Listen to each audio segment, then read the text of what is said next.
नमस्कार, आप देख रहे हैं यूपी बुलेटिन और मैं आपके साथ ऋचा सिंह। आज के बुलेटिन में बात होगी बरेली की, जहां आजादी के जश्न के बीच कचहरी परिसर में अधिवक्ताओं की मायूसी सामने आई।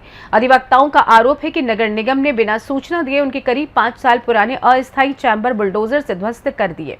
वहीं फतेहपुर में 80वें स्वतंत्रता दिवस के मौके पर पीडब्ल्यूडी कार्यालय में राष्ट्रीय ध्वज उल्टा फहराए जाने का मामला सामने आया है। इसके बाद बात करेंगे इंगलास नगर की, जहां जाम समस्या को दूर करने के लिए अधिकारियों के निर्देशों के बावजूद हालात सुधरते नजर नहीं आ रहे। देखिए यूपी की ये सभी बड़ी खबरें विस्तार से।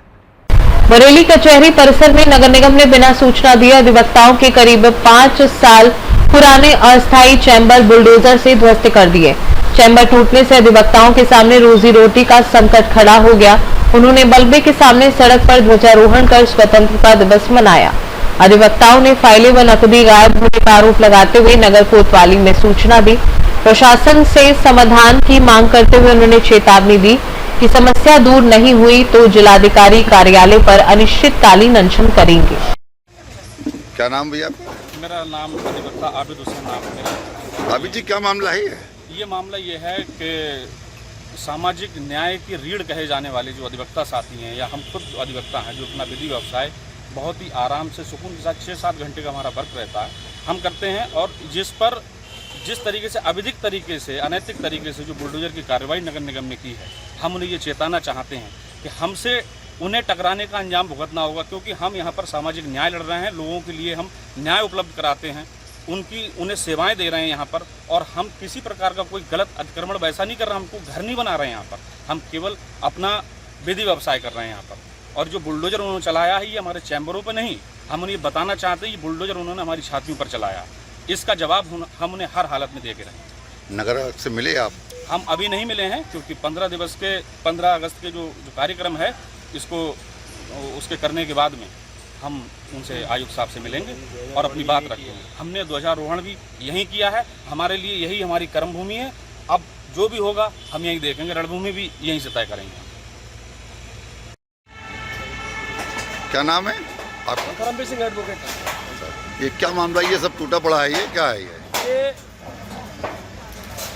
स्वतंत्रता दिवस से एक दिन पूर्व बिना किसी सूचना की किसने तोड़ा, अभी तक इसकी कोई प्रमाण नहीं मिला है कि यहाँ रात में आकर के जो पूरे चैम्बर तोड़ दिए गए। कोई सूचना हम लोगों को नहीं दी गई। और यहाँ पे कीमती सामान, कुर्सियाँ हैं, फाइलें हैं, सारी काउंटर तोड़ दिए गए, उनकी फाइलें निकाल के ले गए। वहाँ से कीमती कुर्सियाँ, पंखे, कूलर सब भर के ले गए। इसकी हमने कल शिकायत भी की थाना कोतवाली में। कोतवाल साहब को इसके कई एप्लीकेशन दी, इनके से सामान चोरी, अभी तक कोई मुकदमा नहीं लिखा गया। सबसे बड़ी भूमिका देश को स्वतंत्र कराने में अधिवक्ताओं की थी। आज अधिवक्ता कुचले जा रहे हैं। ये कोई क्रिमिनल नहीं है, ये जो गरीब तबका है उनकी सुरक्षा के लिए बैठा हुआ है, जो उनके साथ यात्राएं कर रहे हैं। बड़े बड़े अधिकारियों द्वारा उनके साथ यात्राएं हो रही हैं, या बड़े बड़े माफियाओं द्वारा उनके साथ यात्राएं हो रही हैं। उनके संरक्षण के लिए, उनकी सुरक्षा के लिए अधिवक्ता बैठे हुए, उनके लिए लड़ते हैं अधिवक्ता, कानून का पालन कराते हैं अधिवक्ता। उन्हीं के साथ अनैतिक तरीके से, बिना किसी सूचना के, जब गलत तरीके से, चाहे वो प्रशासन हो चाहे कोई, अभी तक इसकी कोई सूचना हम लोगों तक नहीं आई कि किसने इसे तोड़ा गया। प्रशासन को एप्लीकेशन दे दी गई, थाने को एप्लीकेशन दे दी गई, अभी तक इस पर कोई कार्रवाई नहीं की गई। ये बहुत हीनियत, रात में चुपके तोड़ा गया, बहुत हीनियत हमारे साथ हुआ है। हम कोई क्रिमिनल नहीं है, हम जनता के संरक्षक हैं, उनके हित के लिए लड़ते हैं, कानून की बात करते हैं, कानून के पुजारी हैं। लेकिन हमारे साथ इस तरह की चीज़ें कतई बर्दाश्त नहीं होंगी। तब तक ये धरना प्रदर्शन चलता रहेगा जब तक इसका कोई निश्चित समाधान नहीं हो जाता। यानी कि स्वतंत्रता का जश्न आप मासूमियत में गुजार रहे हैं? जी, क्योंकि अधिवक्ता को कुचला गया है। स्वतंत्रता अधिवक्ताओं ने ही दिलाई, और स्वतंत्रता एक दिन पहले ही हमें कुचला गया। और अभी तक किसी प्रशासन के कान में जू नहीं रेंगी है, ना ही किसी ने यहाँ सुध ली है कि क्या हुआ है क्या नहीं। आप कप्तान साहब से मिले थे क्या? कप्तान साहब से मैं उनसे कोतवाल साहब से मिला हूँ। बाकायदा हमने 112 नंबर पर फ़ोन किया है, पुलिस आई, कोतवाल साहब को हमने एप्लीकेशन दी है, लेकिन अभी तक कोई कार्रवाई नहीं हुई। कोतवाल साहब कोई कार्रवाई नहीं करेंगे, फिर हम एसपी साहब से मिलेंगे, उसके बाद मिलेंगे एसपी साहब। आज स्वतंत्रता दिवस का पर्व है, उसकी प्रॉपर हमें मिलेगा नहीं, तो अगले बाद दिनों में हम उनके खिलाफ कार्रवाई करेंगे। बरेली से सीनू संवाददाता बीएस चंदेल की रिपोर्ट। फतेहपुर में 80वें स्वतंत्रता दिवस पर पीडब्ल्यूडी कार्यालय में तिरंगा उल्टा फहराने का मामला सामने आया।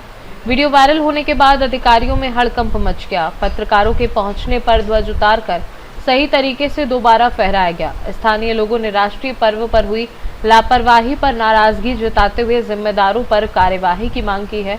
विभागीय जांच के बाद कार्यवाही की बात कही जा रही है। फतेहपुर से सीनू संवाददाता शारिफ कमर की रिपोर्ट। इगलास नगर में जाम की समस्या दूर करने के लिए प्रशासनिक निर्देशों के बावजूद हालात नहीं सुधर रहे। ई रिक्शा, टेम्पो और मिनी बसें बीच सड़क पर खड़ी होकर सवारियां भर रही हैं। करीब एक सप्ताह पहले बैठक में वाहनों को निर्धारित स्थान पर खड़ा करने और मुख्य चौराहे से 150 मीटर दूर फल की ढकेल लगाने के निर्देश दिए थे, लेकिन उनका पालन नहीं हो रहा है। स्थानीय लोगों ने कार्यवाही की मांग की है। इगलास से सीनू संवाददाता इंद्रजीत प्रेमी की रिपोर्ट। सहारनपुर के सरसावा थाना क्षेत्र में शनिवार को दर्दनाक सड़क हादसे में आईटीबीपी के डीआईजी परविंदर सिंह और उनके ड्राइवर रविशंकर की मौत हो गई, जबकि एक जवान घायल है। बताया जा रहा है कि मसूरी से ट्रेनिंग पूरी कर अंबाला लौटते समय स्कॉर्पियो अनियंत्रित होकर डिवाइडर से टकरा गई। पुलिस ने घायलों को मेडिकल कॉलेज पहुंचाया, जहां डॉक्टरों ने डीआईजी और ड्राइवर को मृत घोषित कर दिया। घायल जवान का इलाज जारी है। पुलिस ने जांच शुरू कर दी है। सहारनपुर से सीनियर संवाददाता सलमान अली की रिपोर्ट। फिलहाल के लिए इस खास बुलेटिन में बस इतना ही। देश दुनिया की तमाम बड़ी खबरों को जानने के लिए आप जुड़े रहिए सी न्यूज़ भारत के साथ। हर खबर आपके साथ, आपके हाथ।